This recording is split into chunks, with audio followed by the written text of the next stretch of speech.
The laugh before battle. The sky was dark, filled with thick gray clouds. The air smelled like metal and fire. A cold wind moved through the empty land, making strange sounds. It was the calm before a storm. A storm made of war. On the edge of the battlefield stood a young alien warrior named Zarek. His skin was dark blue, his eyes sharp like a blade. He was strong, fast, and full of pride. He wore light armor, built for speed and quick attacks. His people, the Dravari, believed in power and glory. And today, Zarek was ready to earn both. All around him, other Dravari soldiers were preparing for battle. They laughed and joked. They believed this war was already won. After all, they were fighting humans weak, emotional, and soft. That's what they had been told since childhood. Zarek looked across the field. A group of human soldiers was marching forward, slow and silent. Their armor looked big and heavy, like walking machines. Zarek frowned and laughed. "What is this?" he said to the others. "Are they planning to fight or do construction work?" The other Dravari laughed loudly. Zarek pointed at one human in particular. He was tall, wearing a dull gray suit of armor. His helmet covered his face, and his movements were slow but steady. "Look at that one," Zarek said, smirking. "Is he hiding from battle or from himself?" But the human did not respond. He stopped a few steps from the center line, standing still like a statue. No sword, no gun in hand. Just watching. Zarek stepped forward, curious. He raised his voice. "Hey, metal man, can you even hear me in that thing?" Still no answer. The wind picked up. A strange silence filled the space between the two armies. Zarek's smile faded a little. He stared at the human. There was something in the way he stood, too calm. Too sure. Then, slowly, the human raised his hands.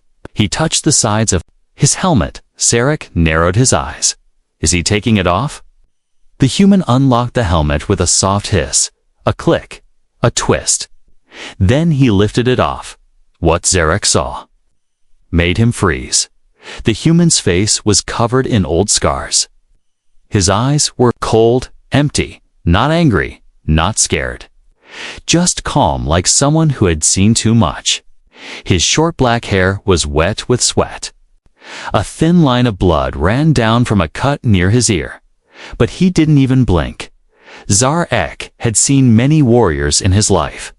Brave ones, strong ones, mad ones.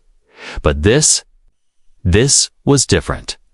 This man didn't look like a soldier. He looked like death itself. The human locked eyes with Zarek. No words were spoken. No threats. No movement. Just a stare. And something deep inside Zarek's, something hidden under all his training and pride, shook. His body stayed still, but his thoughts raced. Why? Is he not afraid? Why is he smiling? Yes, the human was smiling now. Just a little. A slow, dangerous smile. Zarek stepped back.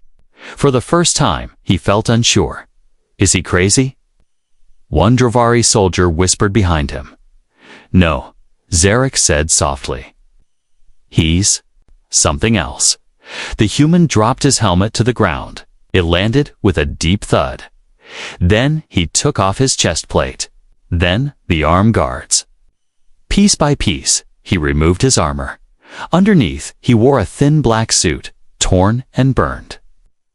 His body was full of scars, cuts, and bruises. Each mark told a story, a painful story. And yet, he stood tall, strong. Zarek realized something. The armor wasn't for protection. It was to hold something back. The human moved his hand toward his side. Zarek reached for his weapon on instinct, but the human didn't attack. He just spoke. One simple sentence, I don't need armor to end you. His voice was quiet, but it hit Zarek like thunder. The battlefield was silent. Even the wind had stopped. Zarek couldn't speak. He couldn't laugh anymore. The human took one step forward, and Zarek. The proud young warrior stepped back. For the first time in his life, he felt fear. The battlefield remained still. Zarek didn't blink. The human stood without armor now, calm and quiet, like a shadow before a storm. Zarek had trained for this moment. He had fought beasts twice his size. He had broken bones, crushed metal, and won battles before his 20th sun cycle. But right now, none of that mattered, because the human wasn't moving. And somehow, that was more terrifying than if he had charged.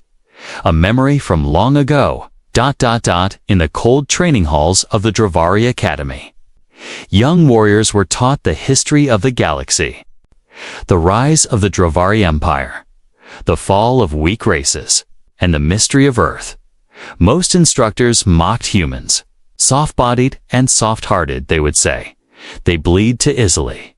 They care too much. But one old warrior, General Croth, had told a different tale. Zarek remembered that night clearly. The hall was dark, only lit by red lights. Croth stood alone, armor dented and cracked. He had fought humans during the Red Moon skirmish years before Zarek was born. They are not weak, Croth had said. They are unfinished. The cadets had laughed, but not Croth. He had stared at them with his one good eye and said, "The mistake others make is thinking humans fight like us. They don't.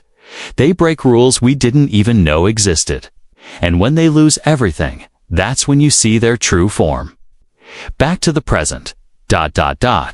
Zarek felt a chill move through his bones.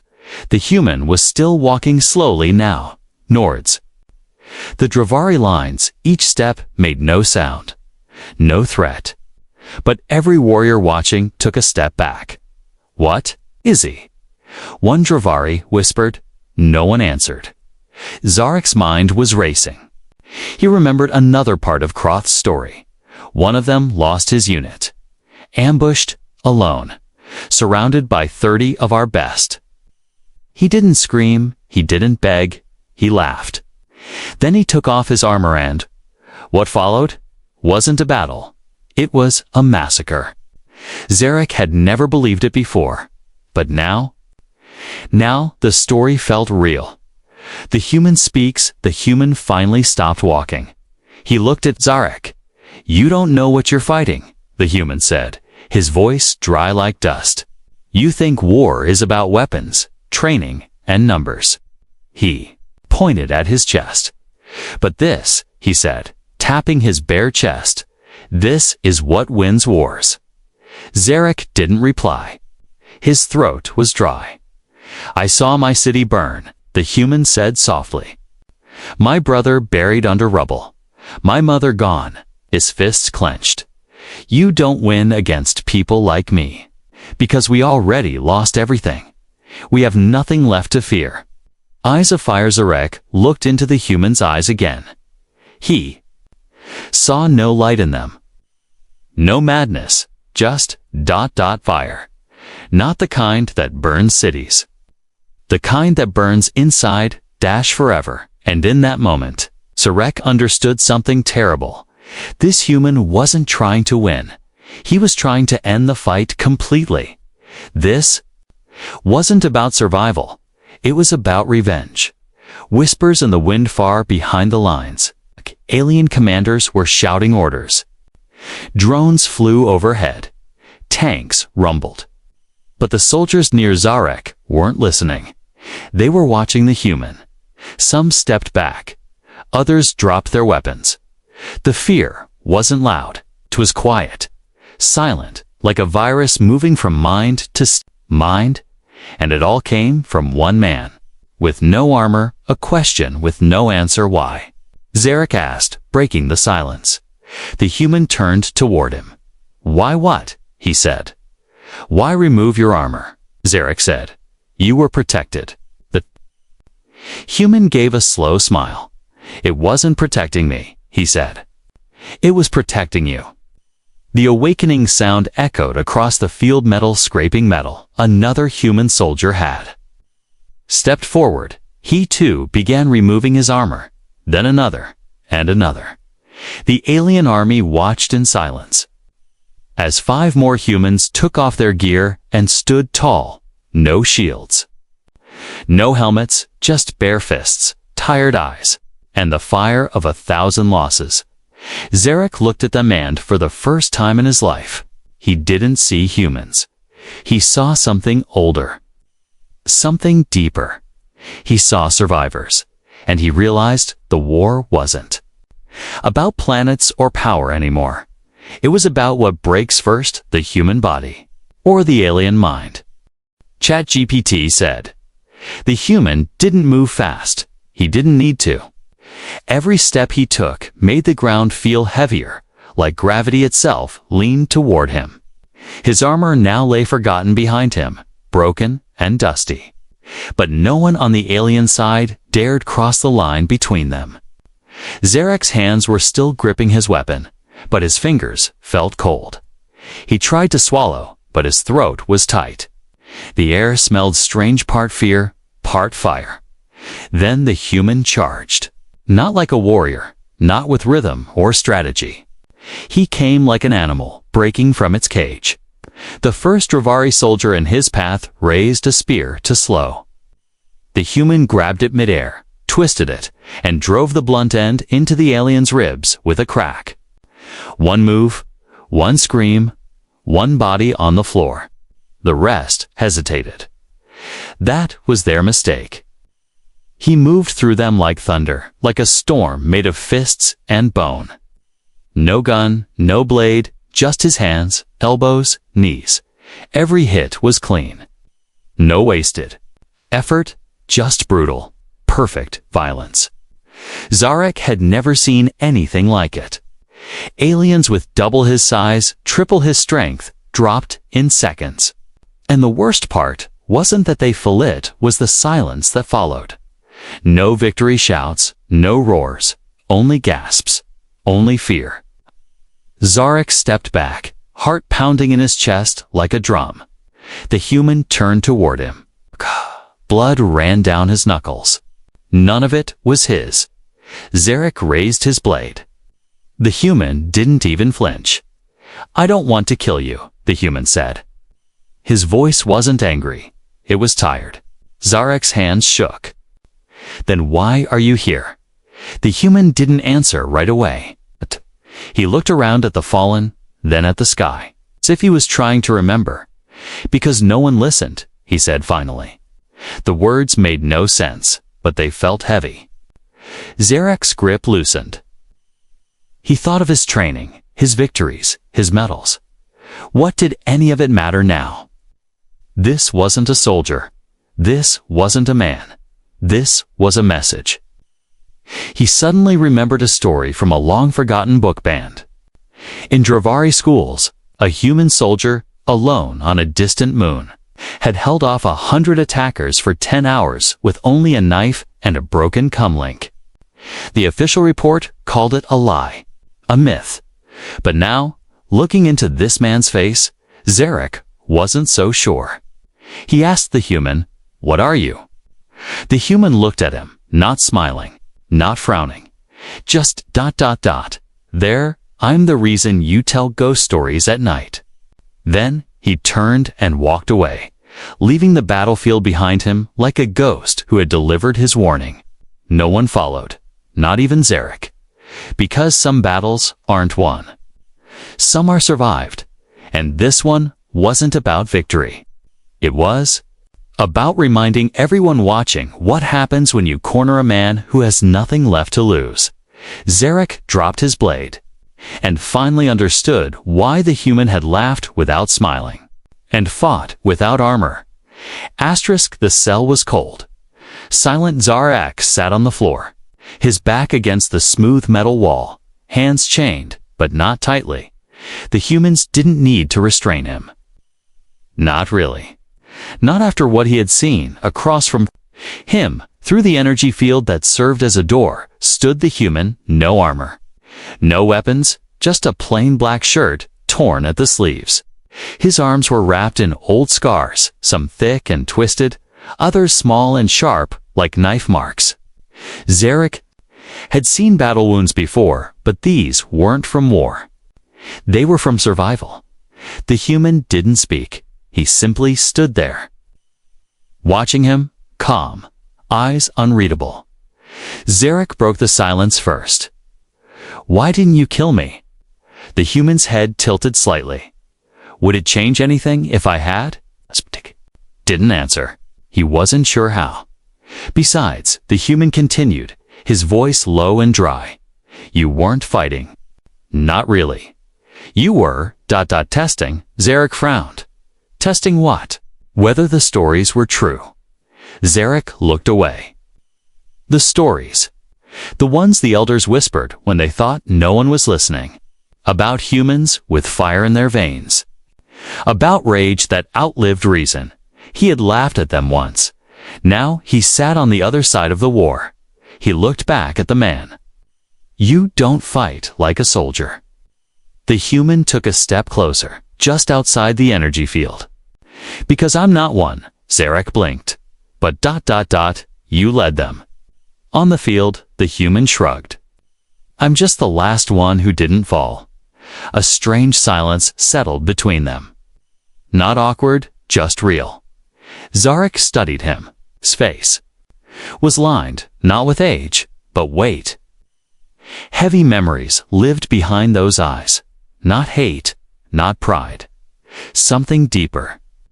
Something cracked. "You're hurt," Zarek said quietly. The human didn't flinch. "Aren't we all?" Zarek expected some kind of boast a speech about honor or revenge. But this human gave none. He just stared, like someone who had stared too long into something no one should. He spoke again. Softer now. "You know what I remember most?" He asked. Zarek shook his head. "Not the battles, not the screams, not even the silence after." The human said, "I remember. A blanket, heavy, soft. My little sister sleeping on the floor beside the heater. Snow outside the window." He closed his eyes for a moment. "That was the last quiet thing I knew." Zarek didn't understand at first. "You lost her?" he asked. The human nodded once. Everyone did, when they came. Zarek lowered his head. He had never seen this kind of pain in his people. They had war but not loss like this. They fought for glory, for expansion, but humans? They fought for pieces of home, for people they would never see again. "I thought you wore armor because you were weak," Zarek said. The human looked at him, and for the first time, his voice carried weight like stone. "We wear it, so the rage doesn't get out." Zarek's blood chilled. "We don't fight for planets," the human continued. "We fight for the smell of old books, for the sound of laughter in the kitchen, for one more morning with someone who's gone." He stepped back from the field. "You thought we were machines under the armor," he said. "But you were wrong." He turned to leave, his voice quiet but sharp. "We're monsters." Zarek stayed on the floor, motionless. He had come to this war thinking humans were soft. Now, he wasn't sure they were even human. They were something else, something broken, and far more dangerous than anyone had warned him about. Because scars didn't make them weaker, they made them real. And rage made them unstoppable. The human came back the next day. No guards, no weapons, no helmet to hide behind. Zarek had waited for him, though he didn't know why. There were no chains now, no threats. Just a quiet agreement between prisoner and captor. They would speak, but today the human brought something strange. A small object, rough, worn brown edges curled from age. Zarek narrowed his eyes. "What is that?" The human sat cross-legged on the floor, placed the object gently between them. "A photo," he said. Zarek leaned forward, cautiously. The picture showed 4 people, 2 adults, 2 children, smiling in front of something, green and wild. Trees, nature, A world without war. Is this your family? The human didn't answer. He didn't need to. Zarek stared at the image for a long time. I don't understand, he said. You carry this into battle. The human nodded every time. But it makes you feel ... pain. Distraction. No, the human replied. It reminds me who I am when the rage starts to win. Zarek sat back. He thought about the stories told by the elders, the rage, the brutality, the way humans lost themselves in war. He believed them now. But this was new. You have monsters in your blood, Zarek said slowly, but chains on your heart. The human looked up, surprised, even impressed. Yeah, he said. That's exactly right. A long silence followed. This time, neither tried to break it. After a while, Zarek spoke again. In our culture, we fight to prove ourselves, to climb the ladder, to be remembered. The human nodded. You fight to be seen. We fight to not disappear. Zarek didn't reply because deep down he knew it was true. He looked again at the photo. It was faded, scratched, but the faces were clear. Smiling. Happy. Are they all gone? He asked. The human didn't blink. Yes. Zarek swallowed the lump in his throat. I'm sorry. The human gave a small nod, like he'd heard those words 1,000 times. And they never changed anything. Zarek leaned against the cold wall. You're not what I expected. You expected a beast. The human asked. I expected a soldier. The human chuckled, a hollow sound. Soldiers don't survive what I did. Monsters do. That silence returned. It wasn't empty. It was full of things unsaid. Eventually, Zarek broke it with a whisper. We were never taught about your pain, only your violence. The human didn't react. That's what happens when history is written by those who think they'll never bleed. Then he stood up. You're not a prisoner, Zarek. You're a mirror. You just didn't know it yet. Zarek watched him leave. He stared at the photo again, alone in the quiet cell. For the first time in his life, he didn't wonder how to win the next war. He wondered how humans survived the last one, and how, even now with all the scars, all the broken pieces, they still remembered how to smile in front of trees. Asterisk, the stars above were burning. Not with light, but with tension. Warships floated in silence above the scorched planet, unmoving, waiting. Like wolves circling a wounded animal. Below, on the ash-covered ground, lines were being drawn once more. The Dravari High Command had arrived. Zarek stood among his people again. Armor repaired, weapon in hand. But something in him had changed. The silence inside him was louder than the noise outside. His commanders barked orders. The humans are preparing another wave. We strike first. We crush them completely. Zarek said nothing. He watched the field, wide and broken. On the other side, the humans stood ready, but fewer now.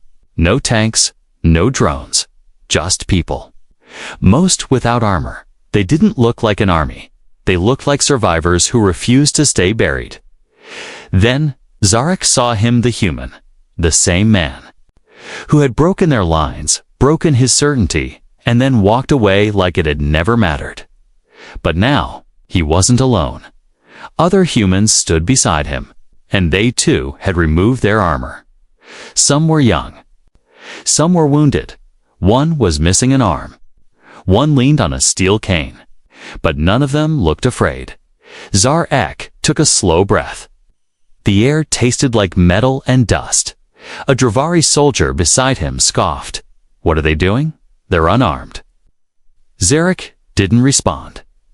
He kept staring at the humans. They weren't unarmed. They were becoming the weapon. He remembered the words spoken to him in the cell. You're not a prisoner, you're a mirror. And now he saw it.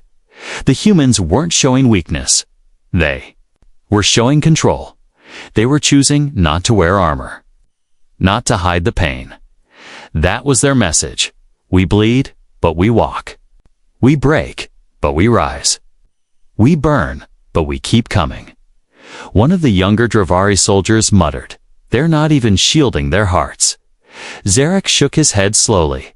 They never did. Then, without permission, without orders, Zarek dropped his weapon. It clanged against the stone like a warning bell. All heads turned. "What are you doing?" barked his commander. Zarek removed his helmet. "I'm not fighting this battle," he said quietly. "Not against them." "You would betray your own kind?" the commander roared. "No," Zarek said. "I would remember what kind is supposed to mean." The commander reached for his blade, but Zarek stepped back. Behind him, one Dravari soldier hesitated, then dropped her gun to dot, then another, and another. Like falling dominoes, armor began to hit the ground. On the other side of the field, the humans didn't move. They didn't smile. They didn't speak. They simply watched, and the watching was enough.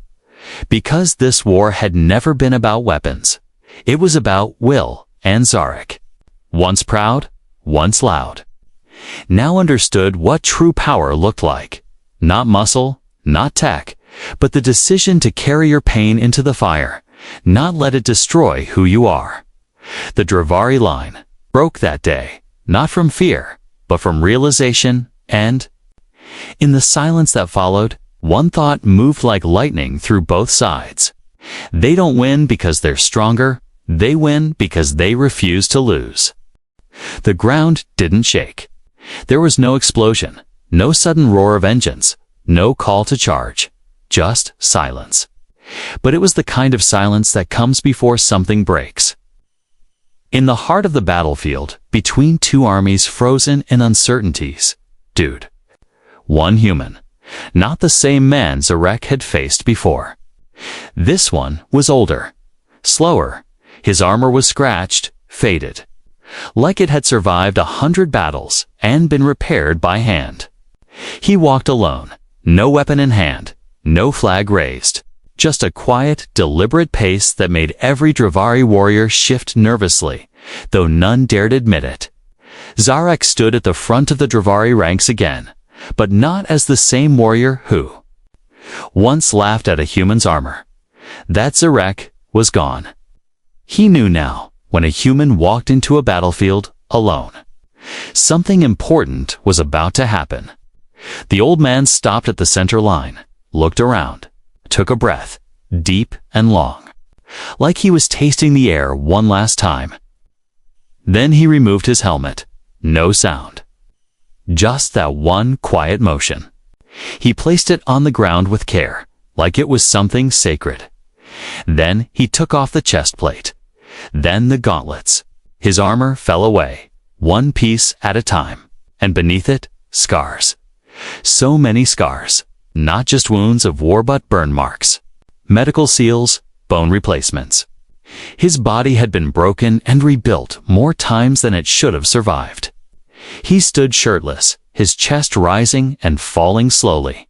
His eyes scanned the field, not with hatred, but with memory. Somewhere, a Dravari soldier whispered, "Why does he take it off?" Zarek answered without turning, "Kuzi's letting us see it." See what? The truth. From the human line, others stepped forward.